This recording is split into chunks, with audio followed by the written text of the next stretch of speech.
Saudações, Dux e duquesas tricolores. Aqui quem fala é Duque Tricolor para mais um pós-jogo de Fluminense. 1, 2, 3, 4. Volta redonda 0. Placar final desse primeiro jogo da semifinal. Mas antes de a gente falar mais sobre esse tema, YouTube Live é toda segunda, quarta e sexta às 6 horas da noite, tá bom? Então fique atento. E vamos comentar sobre isso. A gente pode dividir na história o jogo no primeiro e no segundo tempo. No primeiro tempo, parece que o Fluminense se esforçou tanto e conseguiu fazer as coisas, conseguiu fazer os gols. Começando com aquela lambança lá do Wellington Silva. Depois o Canóbio, ele vai sozinho também, consegue penetrar junto com os jogadores e faz mais um outro. E por fim, ainda no primeiro tempo, você tem o Arias conseguindo um chutaço para fazer o terceiro gol. 3-0.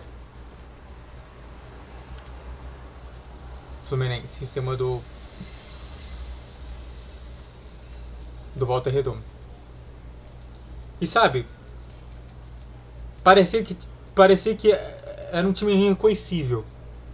Se a gente pegasse todos os jogos anteriores e se a gente pegasse esse jogo, a gente falaria assim, cara, tem alguma coisa errada. Não é meu time. O time que tava Fábio, Samuel Xavier, inicial, Freitas,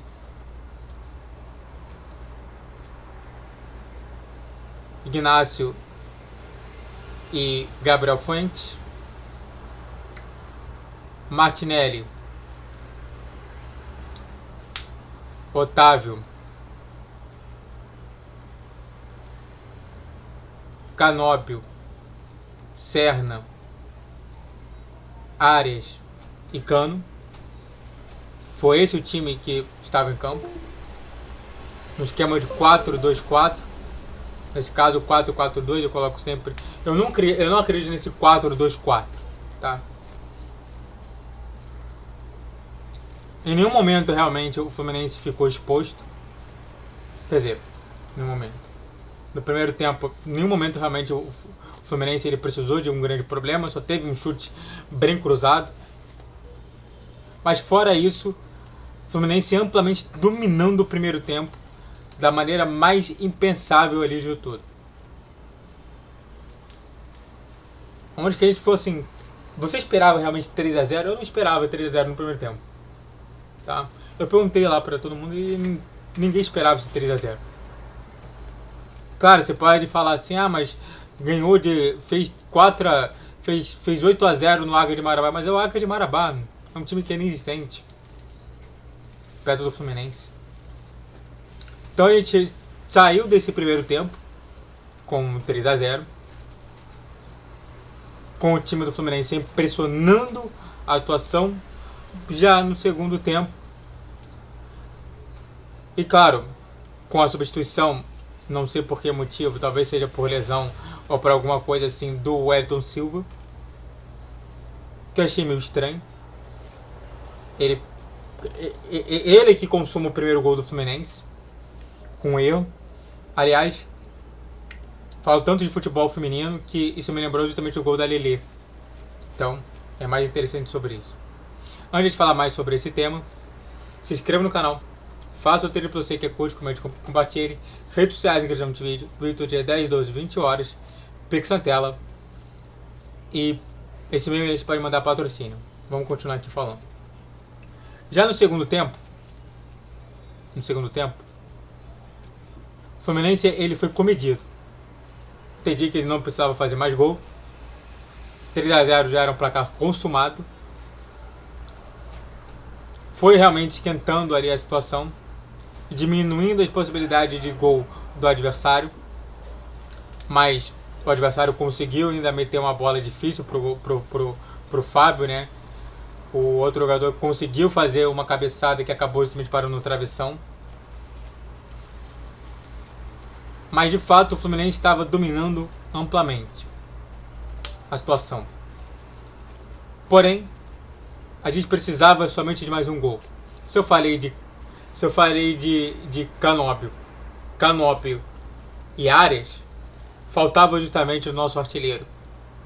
E foi justamente de um lance que ele percebe que ele podia dar dado, e isso é muito importante. Eu falei lá, com o meu colega, eu falei assim, você está notando como que o Cano está fazendo gol? O Cano antigamente fazia gol chutando logo de primeira. Esse Cano de hoje é o Cano que demora um segundo a mais e ele chuta. Esse um segundo a mais parece que está sendo muito mais efetivo do que aquele Cano lá atrás, que só chutava e fazia o gol. Por quê? Porque em diversos momentos ele só chutava, batia no jogador e ia embora. Esse Cano não.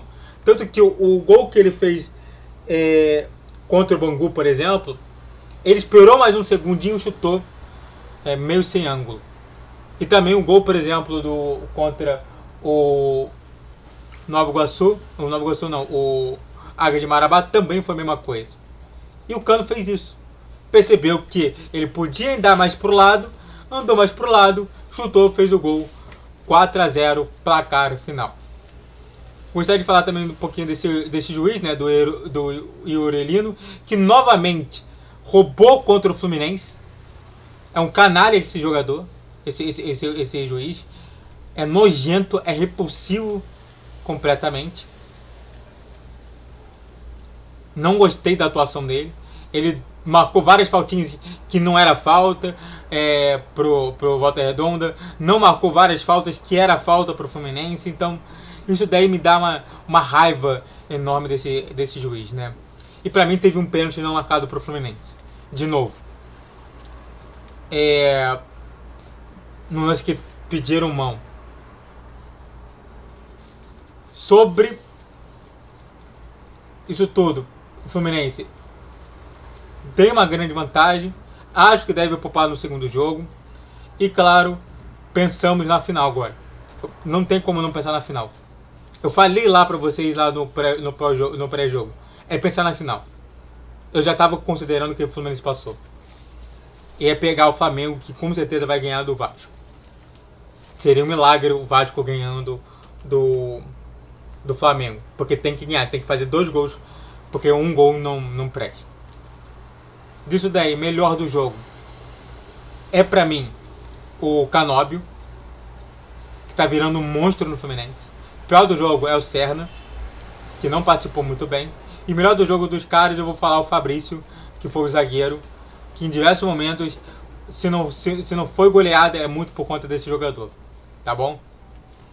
E disso daí, ganhamos 4-0. E se a gente pode falar da frase que vai estar escrito no pró-jogo, é Fluminense digno de Oscar. Muito obrigado a todos que assistiram, eu fico por aqui. Se inscreva no canal, faça o triplo você que é curte, comente, compartilhe. Redes sociais, criação de vídeo de 10, 12, 20 horas. Pix na tela. Saudações tricolores. Até a próxima. Valeu, guerreiro tricolor.